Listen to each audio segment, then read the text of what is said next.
अस्सलाम वालेकुम and hello everyone, welcome back to the channel. We hope आप सब ठीक ठाक होंगे, खैरियत से होंगे। आज इस वीडियो पे हम रिएक्ट करने जा रहे हैं, उसका टाइटल है जी साजिक वैली कंप्लीट टूर 2025। और इससे पहले हमने बंदरबान की एक कंप्लीट टूर गाइड देखी। बहुत मजा आया, बहुत मजा बहुत आया था। खूबसूरत व्यू पॉइंट्स हमें वहां पे देखने को मिले। लेकिन फिर आप लोगों ने नाराजगी का इजहार किया कि भाई बंदरबान को देखा है तो साजिक वैली क्यों नहीं देखी। ऐसा ही है, तो आज के लेके एक थर्ड डेस्टिनेशन, टूरिस्ट डेस्टिनेशन देखने जा रहे हैं हम। हाँ। रंगामती के अंदर पहले हमने कप्ताई लेक देखी, हाँ। फिर बंदरबंद और बिल्कुल। आज साजिक वैली। साजिक वाली। तो बिना देर किए जल्दी से चलते हैं वीडियो की तरफ। चले इससे पहले वीडियो को स्टार्ट करें। चैनल पे नए हैं तो प्लीज सब्सक्राइब कर लें और बेल आइकन प्रेस करना बिल्कुल मत भूलिएगा। तो चलिए चलते हैं अपनी वीडियो की तरफ और हाँ मैं आपके रिएक्टिंग नेबर्स।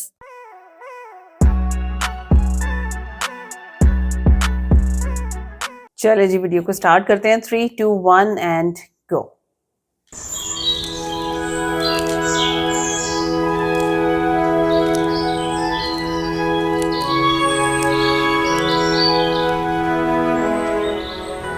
আসসালামু আলাইকুম। বারবার বহুবার আসতে চাই, দেখতে চাই সাজেককে ভিন্নভাবে ভিন্ন রূপে। আজকের ভিডিওতে সাজেকের অসাধারণ সৌন্দর্য সহ দেওয়ার চেষ্টা করব এই ট্যুরের সম্পূর্ণ একটি ভ্রমণ গাইডলাইন। So let's go. हमने पिछला भी नहीं कहीं देखा है मेरा ख्याल है ना। ছোট্ট এই জীবনে কত কিছুই না দেখা হলো, কিন্তু মেঘের রাজ্য সাজেকের গল্প একদমই আলাদা। এটা এমন এক জায়গা যেখানে মেঘ আপনার বন্ধু, পাহাড় আপনার ঠিকানা, আর বাতাসে মিশে থাকে এক অদ্ভুত মুগ্ধতার গন্ধ। যদি আপনি জীবনে কখনো প্রকৃতির সৌন্দর্যের মুগ্ধতায় হারিয়ে যেতে চান, তাহলে সাজেক আপনার জন্যই অপেক্ষা করছে। মনে হয় যেন বারবার ফিরে আসি মেঘের মাঝে হারিয়ে যেতে, পাহাড়ের কোলে বসে মেঘ পাহাড়ের খেলা দেখতে। তো চলুন হারিয়ে যাই মেঘের রাজ্যে, মেঘের সাথে গল্প করতে। क्या खूबसूरत लग रहा है ना।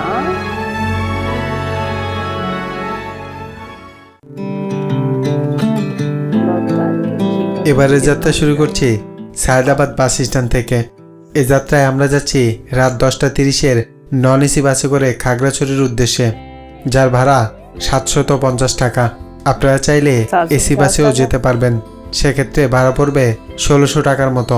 জেনে রাখা ভালো, ঢাকা থেকে খাগড়াছড়ির দূরত্ব 272 কিলোমিটার, আর যেতে সময় লাগে 7 থেকে 8 ঘন্টার মতো। আর সাজেক রাঙামাটি জেলায় অবস্থিত হলেও খাগড়াছড়ি থেকে সাজেক যেতে সবচেয়ে সুবিধা হয়ে থাকে।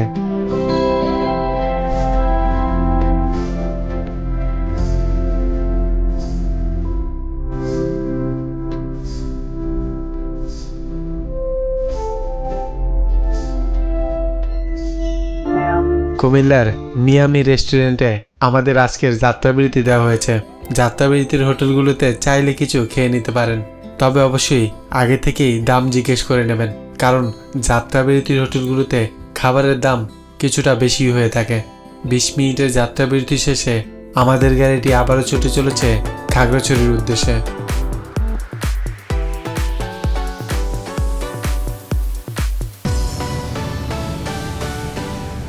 रोड देखो कितनी अच्छी যদি है। পাহাড়ি আঁকাবাঁকা এই রাস্তায় প্রথম ভ্রমণ করে থাকেন, আপনার ভ্রমণ অভিজ্ঞতায় এই রাস্তা নতুন কিছু যোগ করবে। মনে হবে পাহাড়ের বাজে বাজে লুকিয়ে আছে সৌন্দর্য, আর আপনি ছুটছেন সর্বোচ্চ সৌন্দর্যের খোঁজে।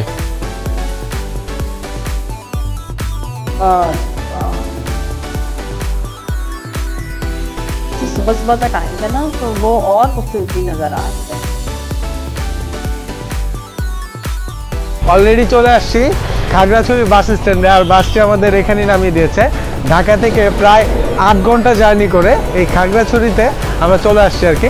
তো এখান থেকে সকালে নাস্তাটা করে নেব, তারপরে চলে যাব চিট মালিক সমিতির যেই অফিস আছে সেখানে। এখান থেকে আপনারা চাঁদের গাড়ি, সিএনজি বা মাহিন্দ্রার যে কোনোটা চাইলে ভাড়া করে চলে যেতে পারবেন সাজেকের উদ্দেশ্যে, আবার বাইকেও যেতে পারবেন। তো আমরা সেগুলো আপনাদের দেখাবো, আগে আমরা সকালে নাস্তাটা করে নিই। সকালে নাস্তা করে মাত্র বের হইলাম আর কি। আর এখানে আপনারা চাঁদের গাড়ি, পরে সিএনজি, পরে মাহিন্দ্রা, এগুলোর কিন্তু আলাদা আলাদা কাউন্টার পেয়ে যাবেন। আলাদা আলাদা কাউন্টার থেকে আপনারা ভাড়া করে নিতে পারবেন। এই যে এই পাশে যেটা দেখতেছেন এটা হলো চাঁদের গাড়ি, জিপ, এইখান থেকে আপনারা নিতে পারবেন। এখানে সিরিয়াল বাই দাঁড়া করানো আছে। আর আরেক পাশে ওই পাশে আছে হলো আপনার সিএনজি, দেখবেন অনেকগুলো সিএনজি আছে, সিএনজির যে কাউন্টার আছে কাউন্টার আছে। আর এই পাশে যে মাহিন্দ্রার কাউন্টারটা আছে এখানে আপনারা মাহিন্দ্রা গাড়ি নিতে পারবেন। কতজন একসাথে ভ্রমণ করবেন তার উপরে নির্ভর করেই আপনাদের গাড়ি ভাড়া করে নিতে হবে। যদি লোক বেশি থাকেন সেক্ষেত্রে জিপ বা চাঁদের গাড়ি ভাড়া করে নিতে পারেন। আর যদি আমাদের মতো 1 থেকে 4 জনের গ্রুপ হয়ে থাকেন সেক্ষেত্রে সিএনজি ভাড়া করে নিতে পারেন। প্রত্যেকটা গাড়ির ভাড়াই মালিক সমিতির অফিস থেকে নির্ধারিত করা রয়েছে।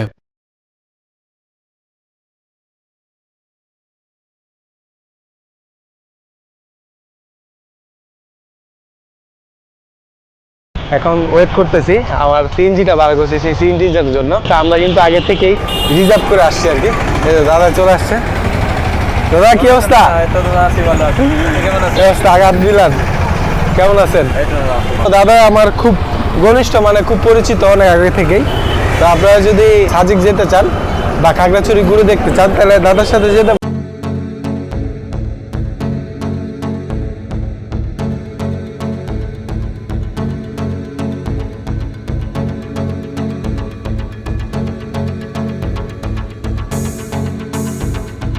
সিএনজি মাহিন্দ্রা বা বাইক ভাড়া করে চলে যেতে পারবেন। আর এই যে দেখেন সামনে যেগুলো দেখতেছেন এগুলো সিএনজি স্ট্যান্ড আর কি। আর এখান দিয়ে আপনাদের যেতে হবে, এই দিক দিয়ে আপনাদের বাগাইহাট যে আর্মি ক্যাম্প আছে আর্মি ক্যাম্প পর্যন্ত যেতে হবে। আর এই পাশে যে বাসগুলো দেখতেছেন এটা হলো শান্তি পরিবহন। একমাত্র শান্তি পরিবহনই কিন্তু এই দিঘিনালা পর্যন্ত আছে, যতগুলো বাস চলাচল করে খাগড়াছড়ি পর্যন্ত। তো আপনারা যদি দিঘিনালা চলে আসতে চান সেক্ষেত্রে শান্তি পরিবহনে এই দিঘিনালা চলে আসতে পারবেন। 820 টাকা ভাড়াতে যায় ঢাকা থেকে।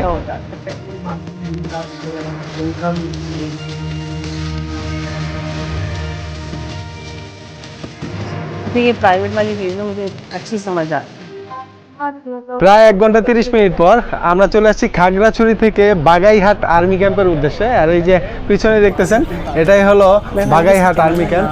আর এখান থেকেই স্কোয়াডগুলো ছেড়ে যায় আপনার সাজেকের উদ্দেশ্যে। আপনারা 2টাই স্কোয়াড পাবেন এখানে আপনার সাজেক যাওয়ার জন্য। একটা হলো সকাল 10:30-এর আর একটা হলো দুপুর 2:30-এর। স্কোয়াড ছাড়া কিন্তু আপনারা সাজেকে যেতে পারবেন না। তো এখান থেকে আপনাদের এন্ট্রি করে তারপরে আর্মিদের সাথে চলে যেতে হবে। ওনারা কিন্তু নিরাপত্তা দিয়ে আপনাদের নিয়ে যাবে সাজেকের উদ্দেশ্যে। আশেপাশটা একটু ঘুরে দেখবো। আজকে অসংখ্য পর্যটক আসছে এই সাজেক।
মাচার মতো একটা করা আছে।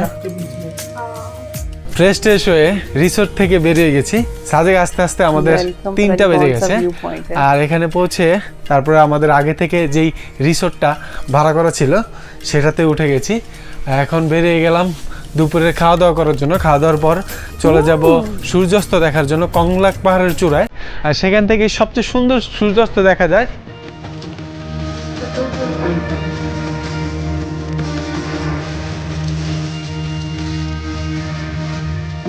সাজেক অর্কেড নামের একটা রেস্টুরেন্টে আমরা দুপুরের খাবারটা খেলাম।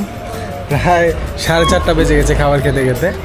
আপনারা এখানে চাইলে খেতে পারেন, এখানে বিভিন্ন ধরনের প্যাকেজ রয়েছে, প্যাকেজগুলো নিয়ে নিতে পারেন। এখানে একটা 700 টাকার প্যাকেজ আছে, 650 টাকার আছে, 550 টাকার আছে।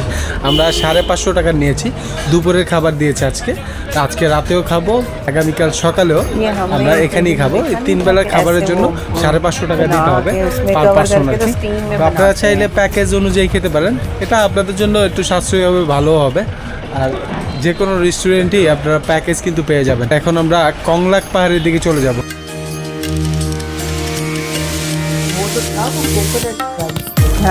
রুইলুইপাড়া থেকে দুপুরের খাওয়া দাওয়া করার পর আমরা আমাদের সিএনজিতে করে চলে যাচ্ছি কংলাক পাহাড়ের উদ্দেশ্যে। আর কংলাক পাহাড়ের চূড়া থেকেই আজকে সূর্যাস্তটা দেখবো আর কি। এই যে দেখেন, এই রাস্তা দিয়ে আমরা যাচ্ছি কংলাক পাহাড়ের দিকে। সামনেই হেলিপ্যাড রয়েছে।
মানুষ আসার বিদায় ওইখানে জ্যাম লেগে গেছে, আর আস্তে আস্তে লেট হয়ে গেল। সূর্যের যে লাল রশ্মিটা আছে সূর্য অস্ত যাওয়ার পরে সেটা দেখা যাচ্ছে। আর এই যে এটা হলো সাজেক ভ্যালি। ग्रीन नजर आती है ना। हाँ,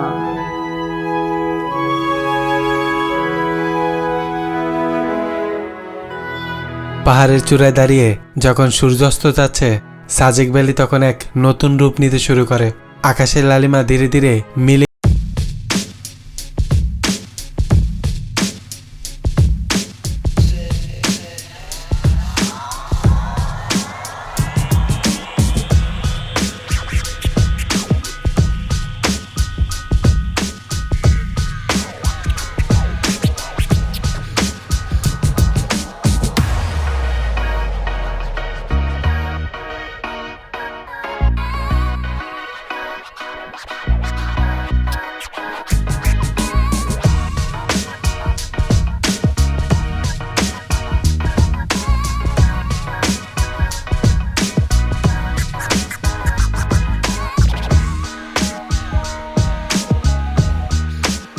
ছিলাম 3 বেলার জন্য আপনার 550 টাকা দিয়ে। তো রাতের খাবারে ছিল ব্যাম্বো বিরিয়ানি। আর এই যে দেখেন রাতের যে সাজেক আছে, সাজেক কিন্তু খুব ঝলমলে। আর অনেক পর্যটক আসছে আজকে, সেহেতু সাজেক কিন্তু এখন পুরোপুরি পর্যটক দিয়ে ভরা। আর এখন ঘুরে বেড়াচ্ছি আর কি, এই রাতের সাজেকটা ঘুরে ঘুরে দেখতেছি।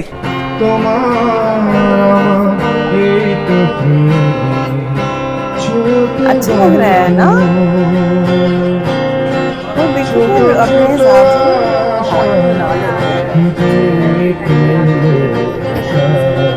नाइट में सबने जैकेट्स पहने हुए हैं।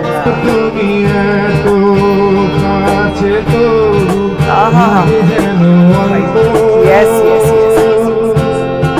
সাজেকের আশেপাশে যে সৌন্দর্যগুলো আছে সেগুলো দেখানোর চেষ্টা করছি, আড্ডা, গান, তারপরে এই সাজেকের আশেপাশে মানুষের বিচরণ, এগুলো দেখানোর চেষ্টা করছি। তো এখন আমরা রিসোর্টের দিকে চলে যাব। প্রায় 10:30টার মতো বেজে গেছে, যে একটু তাড়াতাড়ি আমাদের আর্লি ঘুমিয়ে যেতে হবে, তার কারণ যাতে আবার সকালে আর্লি উঠতে পারি। সাজেকের প্রধান আকর্ষণই কিন্তু সূর্য উদয় দেখা। তো সূর্য উদয় দেখার জন্য আমাদের একটু জলদি জলদি উঠতে হবে, সকাল 5টায় উঠতে হবে।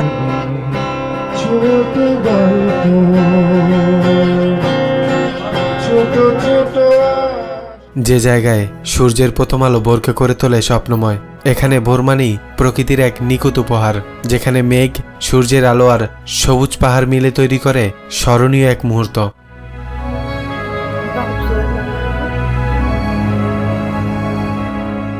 आगे मेरा ख्याल है पानी है वो सारा। এখন বাজে 6:15 আর আমার রিসোর্ট থেকে এরকম একটা ভিউ কিন্তু দেখা যাচ্ছে। আর সূর্য উঠবে, সূর্যের যে লাল রশ্মিটা আছে সেটা দেখা যাচ্ছে, আর নিচে যেগুলো দেখতেছেন তুলোর মতো মেঘ জমে আছে আর কি। আর পুরো সাজেক জুড়েই কিন্তু মেঘের বিচরণ। আর আমরা রিসোর্ট থেকে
থেকে মাত্র মসজিদের সামনে চলে আসছি। এটাই হলো সাজেকের একমাত্র মসজিদ, আর এটা দেখতে খুবই চমৎকার। আর এখান থেকে অসাধারণ সুন্দর কিছু ভিউ দেখা যায়। আর এটা চারপাশে, এই জন্য পর্যটকরা কিন্তু ছবি তোলার জন্য ভিড় করে থাকে। আমরা আসছিলাম মসজিদের সৌন্দর্য দেখার জন্য। আপনারা চাইলে মসজিদে এসে নামাজ পড়ে যেতে পারবেন। আর এই যে দেখেন সামনে পর্যটক, কিন্তু সব জায়গায় এত পর্যটক মানে এই সময়টাতে।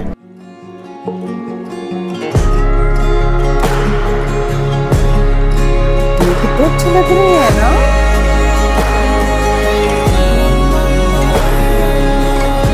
দি স্টোন গার্ডেনে প্রবেশ করে গেছি। এটা হলো সাজেকের একদম প্রথম দিকে, কংলাক পাহাড় তো একদম সাজেকের শেষে, আর এটা হলো প্রথম দিকে। আপনার জনপ্রতি 20 টাকা টিকিট ফি দিয়ে এখানে প্রবেশ করতে হবে। এখানে অল্প কিছু বসার জায়গা আছে, কিছু ছবি তোলার জায়গা আছে। তো এখানে আপনারা চাইলে প্রবেশ করে এটার সৌন্দর্য উপভোগ করতে পারবেন, বসে অনেকক্ষণ সময় কাটাতে পারেন। আর এখান থেকে এরকম একটা ভিউ দেখা যায়। এখন একদম মেঘ নেই এই পাশে, উল্টা পাশে যে পাশে মিজোরামের ভিউ, যে পাশে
এই পাশে Red সাজেক brown, থেকে कितना মাত্র अच्छा আসলাম। लग रहा है वो আর এই যে সামনে আমার মেঘ ভিউ পয়েন্ট রিসোর্টটা, আর এই যে দেখতেছেন View point। এটা মাটির একটা রাস্তা চলে গেছে, এদিক দিয়ে আপনারা নিচে গেলেই কিন্তু হ্যাঁ, পাহাড়িদের इसको हम কিছু कहते हैं ঘরবাড়ি पगडंडी। দেখতে পাবেন। তো ওদিকেই যাচ্ছি পাহাড়িদের জীবনযাপন দেখার জন্য। अब ये लोकल তো এই যে कैसे দেখেন वहाँ पे रहते हैं পাহাড়িদের अपनी কিছু जिंदगी ঘরবাড়ি कैसे দেখা যাচ্ছে। गुजारते हैं। আমি কিন্তু ওই পাশ থেকে হেঁটে হেঁটে আসছি, আর এখন সামনের দিকে যাচ্ছি, নিচের দিকে নামতে হচ্ছে, আবার উপরে উঠতে হবে কিন্তু কষ্ট করে।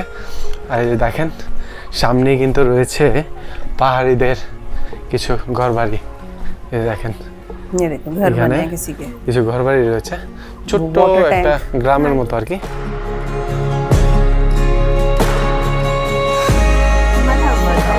সাজেকের যে রাস্তাটা আছে, রাস্তা থেকে অল্প একটু নামলেই এই পাড়াটা দেখতে পাবেন, যেটার নাম হলো হামারি পাড়া।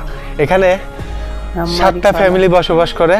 এখানে ওনাদের প্রধান প্রবলেম হলো পানির সমস্যা, মানে পুরো সাজেকেই কিন্তু পানির সমস্যা। সাজেকের যে রিসোর্টগুলোতে আছে পানি কিনে আনে নিচে থেকে, সাজেকে কিন্তু পানির কোনো ব্যবস্থা নেই। আর ওনারাও 3 পানি কিলোমিটার की कोई দূরে যেয়ে, व्यवस्था এই नहीं। পাহাড়ি রাস্তা দিয়ে 3 কিলোমিটার দূরে যেয়ে ঝর্ণা থেকে পানি নিয়ে আসে। হ্যাঁ। আর অনেকেই আবার পর্যটন ব্যবসার সাথে জড়িত আছে ওনাদের, যারা পুরুষ আছে। আর এই যে দেখেন এখানে মাটির ঘর দেখতে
রঙিন স্বপ্নের মতো পাহাড়ের আলিঙ্গন, মেঘের চাদরে ঢাকা সকাল আর রাতের ঝলমলে সাজেক, সবকিছু হৃদয়ের গভীরে থেকে যাবে। সবসময়ই এভাবে ইট পাথরের শহরে চলে যেতে হয়, শুধু স্মৃতিগুলো থেকে যায় প্রশান্তির ভাগে। আর আজকের ভিডিওটি এখানেই শেষ করছি। ইনশাআল্লাহ দেখা হবে পরবর্তী কোনো ভ্রমণের গল্প নিয়ে। আল্লাহ হাফেজ, ধন্যবাদ। भाई वाह मजा आ गया। मतलब ये वीडियोस हम इस तरह की मांगते हैं ना, कि मतलब हमें पूरा एक वो दिखाते हैं कि किस तरह से आप अपनी जर्नी स्टार्ट कर सकते हो। बिल्कुल। मतलब हम तो फॉरेनर्स हैं, हम बाहर से बैठ के देख रहे हैं, लेकिन जो लोग वहां पे इन वीडियोस को देखते हैं, जो प्लान कर रहे होते हैं इन जगहों पे जाना, बहुत उनके लिए हेल्पफुल बहुत रहता है। हेल्पफुल और रहती दूसरी है। चीज हाँ। देखिए, हमारे समझने के लिए कि वो जगह किस तरह की हाँ। है, हाँ एक जी। टूर गाइड बेहतरीन रहती है। बहुत इससे बिल्कुल पहले हमने ऐसा ही बंदरबान है। की वीडियो भी हाँ जो जी। देखी थी, वो भी एग्जैक्टली इसी तरह से हाँ, बनी हुई बिल्कुल। थी। आप एक देखिए, एक डिटेल मिलती थी हाँ उसमें। सच में, क्योंकि उन्होंने जहाँ से अपनी गाड़ी वगैरह ली, बस से वो आए और आगे कौन सी ट्रांसपोर्ट लेनी है या किस रिजॉर्ट में जाना है, रिजॉर्ट में जाना वो और सारा फिर कुछ बता बीच देते बीच हैं। में कहाँ पे कहाँ आप कहाँ रुक रुक सकते रोक हो, सकते हैं, कौन सी बिल्कुल। ऐसी जगह है जहाँ पे आपको अच्छा खाना मिल सकता है, चाय पी व्यू सकते हो, पॉइंट्स हैं हर जहाँ तरह पे। की हाँ चीज जी। वो बकायदा दिखाते हैं। ऐसे ही। और इस वीडियो में भी हमने वो सारी चीजें देखी, बड़े अच्छे से एक्सप्लेन किया। मतलब सबसे अच्छी चीज पता क्या लग रही थी मुझे, कि जगह तो नॉर्मल दिखा रहे हैं ना, हम लोग भी जब अपनी इधर नॉर्दर्न साइड्स पे जाते हैं, हम लोग भी तो ऐसे ही करते हैं ना, कि राइट लेफ्ट, बाजार, मार्केट्स, छोटे छोटे कस्बे आ रहे होते हैं, उनको देखते हैं। जाते हैं। लेकिन हम लोग क्या, हम गाड़ी पे होते हैं तो हम निकल जाते हैं। निकल जाते इनकी अच्छी बात क्या लग रही थी कि भाई वो जो कच्चे ट्रैक्स हैं, उनके ऊपर भी हम्म। उतरे और उन्होंने दिखाया कि भाई लोग यहाँ पे कैसे नीचे के रहते जो हैं। गांव वगैरह है हाँ, उनको देखा मड जाके, हाउसेस हाँ दिखाए, जी। उनके घर किस तरह के हैं, वो सर्वाइव कैसे करते हैं, उनका जो एक लाइफस्टाइल है वो किस तरह का है। बिल्कुल। सो वो चीज़ें भी बड़ी अच्छी लगती हैं। और जहाँ तक साजिक वैली की बात है, इसके लिए थोड़ा-सा हमने पढ़ा और हमें ये पता चला कि भई बांग्लादेश का बहुत पॉपुलर टूरिस्ट डेस्टिनेशन है ये ऐसा ही। और चिटागोंग हिल ट्रैक्ट्स के नॉर्थ में ये वाक़या है। बिल्कुल। और इसके साथ-साथ हमें ये भी पता चला कि इसे रूफ ऑफ द हिल्स भी कहा बिल्कुल जाता ऐसे। है। क्वीन और वो ऑफ चीज़ तो रंगामती भी कहते ऐसे हैं जब वो देखो वो इसको। चीज़ हमने देख भी ली कि रूफ ऑफ हिल्स हमने देखा कि सारे के सारे बादल नीचे और प्लेन्स को Yes, कवर किया हुआ, एक हाँ मिस्ट जी, जैसी आई थी और ये बिल्कुल टॉप पे खड़े अच्छा, हुए थे। मॉर्निंग के तो नज़ारे ही बिल्कुल फ़र्क है। ऐसा ही। इतने खूबसूरत मतलब वो जो हैं, आपको क्या एक कहने। सनराइज वहां का दिखा रहे हैं ना, आपको एक चीज बिल्कुल परफेक्ट होराइजन के Perfect अच्छा, अंदर एक वो चीज़ चीज मुझे नजर और आ लगती रही है, है। हाँ। बीचेस के ऊपर सनसेट हाँ जी। और हिली एरियाज के अंदर सनराइज, सनराइज, ये बिल्कुल। चीज़ें बहुत ये खूबसूरत देखनी लगती हैं। चाहिए, बहुत ज़बरदस्त लगती हैं। मतलब जो ग्रीनरी और एक वो डेंस फॉरेस्ट आपको नज़र आते हैं ना, आपको ऐसे ये जैसे और लाइफ स्टार्ट हो रही है हाँ, वहाँ पे मतलब उस टाइम नेचर पे। की ये और फॉर्म है ऐसे। जिसको आप एंजॉय करते हो। और जिस तरह से व्यू पॉइंट्स यहाँ पे दिखाए गए ना, हाँ जी। मुझे एकदम ना बड़ा एक पीसफुल फीलिंग आती है कि भाई बंदे ने रिलैक्स करना हो ना तो ये जगह वो बेस्ट जरा है। जंगल जंगल वाला होता है, हाँ, नेचर के हाँ, क्लोज हो जाते सुकून हैं। मिलता है आपको वहाँ पे जाके ना, वो सारी चीज़ें हमने देखी। अच्छा, बहुत दुनिया आती है, लोग बहुत आते हैं। और मैं आपको एक और भी बात बताऊँ, जब हमने थोड़ा-सा साजिक वैली के बारे में पढ़ा तो हमें ये पता चला कि पहले यहाँ पे रोड्स वगैरह नहीं होती नहीं थी। होती थी, और बिल्कुल। 2010 के अंदर बांग्लादेश आर्मी ने यहाँ पे रोड नेटवर्क बनाया और 10 साल के अरसे में यहाँ पे रोड वो कंप्लीट प्रोजेक्ट हुई कंप्लीट बिल्कुल। और हुआ। सड़कें हम देख रहे हैं कि बहुत बेहतरीन अच्छी बनी हुई है हैं। और उसी के बाद बेसिकली टूरिज्म भी स्टार्ट हुआ हाँ है। tourism जी, start आप ये हुआ, चीज हाँ। देखिए मामा, वो जो मार्केट थी वो सारी कलरफुल अम्ब्रेलास हाँ, और स्टॉल्स लगे हुए थे, वो हाँ। कितने अच्छे और लग वो रहे रात को थे। कितना खूबसूरत लग रहा बहुत था ना। खूबसूरत लग रहा आप ये था। देखो कि फिर आपको ना सिर्फ खाने इजीली वहाँ पे मिल जाते हैं, बल्कि वो कहते हैं ना कि हर इलाके की एक